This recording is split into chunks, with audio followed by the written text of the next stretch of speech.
On est avec Carlos Tavares, le CEO de Stellantis. Vous aimez les métaphores sportives et justement il y a une compétition qui est engagée entre la batterie pour l'électrique mais aussi l'hydrogène et vous avez choisi en fait d'être sur ces deux fronts.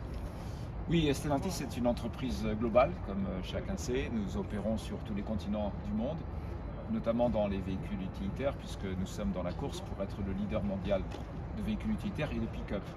Et donc nous considérons que nous avons besoin de plusieurs technologies, que la technologie électrique ne suffira pas, qu'il faudra pour les véhicules utilitaires une technologie qui nous apporte plus d'autonomie, moins de temps de recharge et plus de charge utile.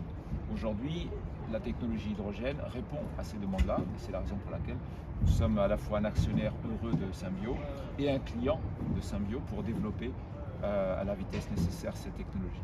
Les ambitions sont fortes, les acteurs français qui sont derrière Symbio sont là justement pour déployer la mobilité, faire en sorte qu'elle devienne connectée. Écoutez, Michelin et Forvia sont deux partenaires que nous connaissons bien, nous travaillons avec eux depuis très longtemps. Chacun connaît l'histoire de Forvia.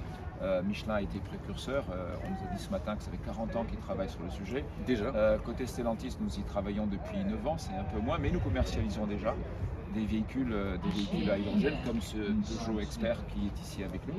Et donc nous sommes déjà dans la phase de commercialisation.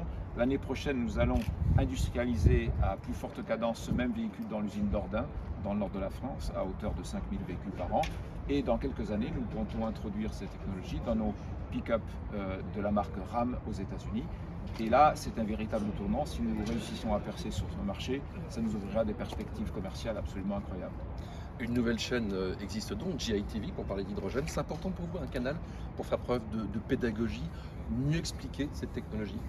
C'est absolument fondamental parce que chacun comprendra qu'aujourd'hui, de la part des consommateurs, que ce soit des consommateurs privés comme les entreprises, il y a une forme d'attentisme.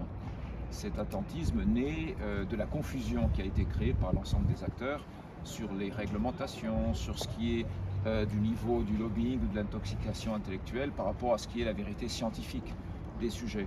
Donc c'est très important qu'on explique à nos concitoyens qu'il y a effectivement différentes technologies, que la course n'est pas terminée, qu'on va devoir comparer l'électrique, l'hydrogène, l'injection d'hydrogène, les carburants synthétiques. Toutes ces technologies sont dans la course pour arriver à offrir une mobilité qui soit décarbonée et qui soit surtout abordable. Parce qu'aujourd'hui, la question qui se pose, c'est plus tellement le fait d'avoir une mobilité propre. Cette question-là, elle est derrière nous. La question qui se pose, c'est la question du coût. Et donc la question, est-ce que les clients peuvent se payer ces technologies? Et comme on ne peut pas toucher à la liberté de mouvement parce que c'est un socle des démocraties modernes, il va bien falloir trouver des solutions pour réduire les coûts, pour que cette mobilité propre puisse devenir abordable. Et c'est pour ça que la pédagogie et l'explication à l'ensemble des acteurs, qu'ils soient particuliers ou entreprises, elle est indispensable. Merci à vous, Carlos Tavares.